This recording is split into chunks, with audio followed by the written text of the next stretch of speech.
All right, let's jump into another deep dive. This time we're taking a look at The Evils We Keep, the one by Roland Blake. You guys recommended this one, and it's a psychological thriller right up my alley.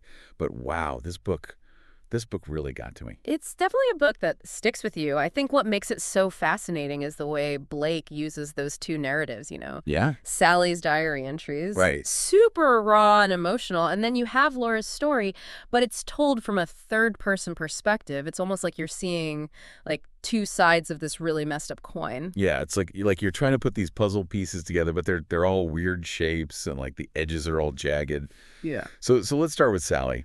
Her diary entries, they give you this really disturbing look at her life. Like she's trapped with this guy, Jason. Mm-hmm. It's a bad relationship. It's way more than just bad. It's scary, really scary. Blake doesn't hold back on, showing just how dark things get. Jason, he's controlling, he's manipulative, and there's this violence that pops up that just made me sick to my stomach. Like there's this part where he pours boiling soup on her hand, and you find out that's not even the worst thing he does. Oh, man. There's this one entry Sally talks about finding drawings that Jason made, and they're pictures of her, but she's all like twisted and deformed. It's almost like he wants her to become some kind of monster, Yeah. It's creepy, and it really makes you wonder what's going on inside his head. It's like he's taking all his darkness and just shoving it onto her, like he's trying to break her and then mold her into something he can control. And then as you read more of her diary, you realize Sally's got all this baggage from her past. Her relationship with her father, then his death. There's so much trauma there, and Jason's just feeding off of it, basically. So then there's Laura, and she's, living this normal life, but then things start to get really strange. She's having these intense dreams, and then there are these weird encounters with strangers. Yeah. She just has this feeling that something's wrong, like someone's watching her. Yeah, there's this creeping dread that hangs over Laura's whole story. Yeah. It's subtle at first, just these little things that feel out of place. But then those unsettling events, they start to escalate, and you start to wonder if maybe she's losing it a little bit, and you can't shake this feeling that something really bad's hiding right under the surface. The thing is, Laura starts having these experiences that almost perfectly mirror things from Sally's diary. It's really bizarre. Like she gets this random Facebook friend request from someone named Sally. Then there's this thing with a little girl throwing rocks. It's almost exactly like a childhood memory Sally writes about. It's like Blake is dropping these little hints that their lives are somehow connected, but you don't know how yet. And then, right when you think you're starting to, get a handle on the connection, Blake throws you a curveball. Laura's relationship with her boyfriend, Seb, it starts falling apart. He becomes really distant, withdrawn, almost like he's become a totally different person. And then there's this other woman, Monica, who's connected to Seb, and she shares an address with someone named Olivia, who we know was Sally's friend. Wait, so this Olivia, is she the same one from Sally's diary? The one who... Let's just say what happens to Olivia in Sally's story is one of those, really disturbing mysteries that Blake reveals as the book goes on. Okay. I'm definitely hooked now. There's so much going on here. Those hints about a connection between Sally and Laura. Yeah. I need to know how that plays out. Well, get ready, because we've only scratched the surface here. Blake, he's really good at layering in these details, these strange things happening, all these little connections that make you question everything you think is real. I cannot wait to get more into this. This is good. So we were talking about all those creepy parallels between Sally and Laura and that whole mystery with Olivia. And as Laura's dealing with all these freaky things happening, she decides to go see this spiritual healer named Jakka. Oh, yeah, Jakka. She's an interesting one, that's for sure. She tells Laura that she's, awakened and needs to confront these things called the veils of Maya. I got to be honest, that part kind of threw me off. What are those veils even supposed to be? And what does being awakened actually mean? Yeah, Jakka, she's definitely speaking in riddles, but I think it adds this whole other layer to the book. It's exploring how we see the world and what's real.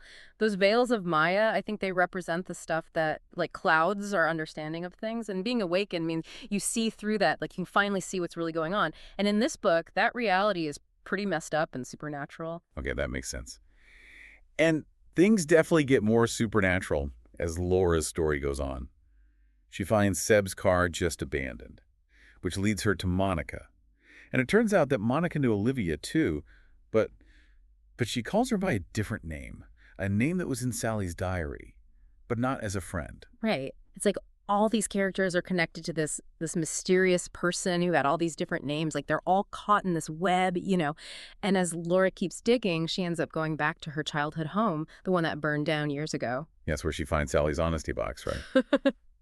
What's in it? Does it tell us anything about what happened to Sally or how she and Laura are connected? What's inside that honesty box is important, that's for sure, but I don't want to spoil it. Let's just say it adds another piece to the puzzle. You get some clues about the trauma they both went through and the secrets they might share. Kill me with the suspense here. But I get it, no spoilers. So what about this Barrett character? You said he brings some pretty crazy revelations. Barrett's like a ghost from the past. He comes out of nowhere to explain all the supernatural stuff that's happening in both Sally and Laura's stories. And what he says about Laura's true identity and this thing called Jakka, well, it'll blow your mind. Hold on. Is he saying that Laura and Sally are actually the same person? I mean, I kind of thought that was where this was going, but... Barrett's revelations, they're complicated. They definitely bring up more questions than answers.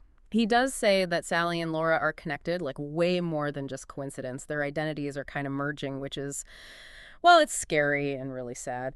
But he also suggests that this Jakka thing is behind it all, like it's controlling everything from the shadows. It's getting really Twilight Zone-y now, but I'm into it. Yeah, I know, right? And then Barrett tells us something really important about Laura's friend Emily.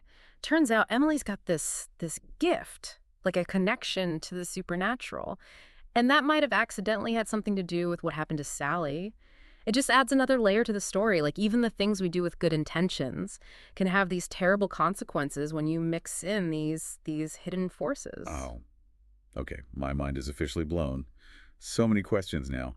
What's this Jakka thing even want? Yeah. How are Sally and Laura really connected? And what's Emily's gift got to do with any of this? That's what's so great about the evils we keep. Blake doesn't just give you all the answers, he gives you just enough to figure things out, but he also leaves you with all these questions, these possibilities that you can't stop thinking about even after you finish the book. It sounds like the perfect book for a deep dive, for sure. I'm really glad you recommended it. Me too. It's one of those books that, like, starts a million conversations. I can't wait to hear what you thought about it, you know, as we go through some of the main themes and symbols in this really creepy story. Let's do it. What about that color red? It keeps popping up. I feel like it's more than just a random detail, especially with all the... It feels like that red is everywhere, right? And it's always connected to violence or those really disturbing events, the supernatural stuff. Yeah, definitely. Red is like a big symbol in this book, a thread that connects everything Sally and Laura are going through. Right. Think about Sally's self-harm, the blood, the way Jason's rage is described. It's all red. And then you have that red velvet cloth Laura sees in her vision. Even the dreams about drowning, the water's turning red. It's like this symbol for pain and danger, like it's haunting both of them. It definitely makes the book even creepier. And speaking of creepy, did you notice like how often they see raw meat? Sally and Laura both have these visions, and it's always connected to this idea of turning into a monster, losing yourself. Ugh. Yeah, those parts were rough. Yeah. Like it represents that fear we all have, you know, the fear of losing control, of becoming something inhuman. Exactly. And it goes back to those drawings Jason makes of Sally, you know, the ones where she's all distorted and monstrous. It's like he's trying to make that happen, to turn her into something that reflects all the darkness inside of him. And there's that room in Jason's house, the one Sally describes in her diary. It's just dark and creepy, like a place you're not supposed to go. You never really find out what's up with that room. Yeah. But it just makes Jason even more mysterious. Like, how does he fit in with this Jakka thing? Yeah, for sure. And remember how Jason's always washing his hands, like he's trying to get something off of them? It's a small detail, but it like adds to this feeling that he's both a victim of whatever this evil is and also part of spreading it. So, okay, we've covered a lot. 2 different stories, the creepy parallels, the symbolism, all the supernatural stuff.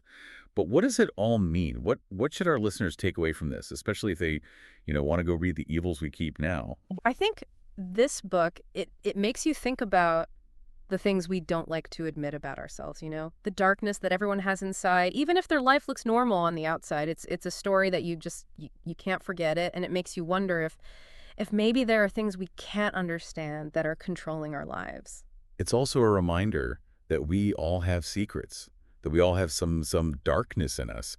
And sometimes the scariest thing is actually facing those secrets, acknowledging that darkness. Totally. It's about facing our demons, the ones inside us and the ones out in the world.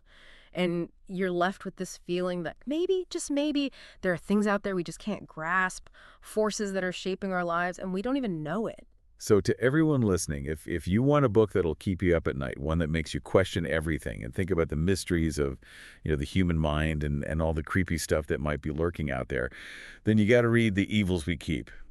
But fair warning, once you start reading, there's no going back. You might start looking over your shoulder, being afraid of the dark, and wondering what evils you might be hiding yourself. And on that note, we're going to wrap up our deep dive into The Evils We Keep. We hope you guys enjoyed it. Let us know what you think, what your theories are once you've read this crazy story. Until next time, keep exploring, keep asking questions, and maybe sleep with the lights on.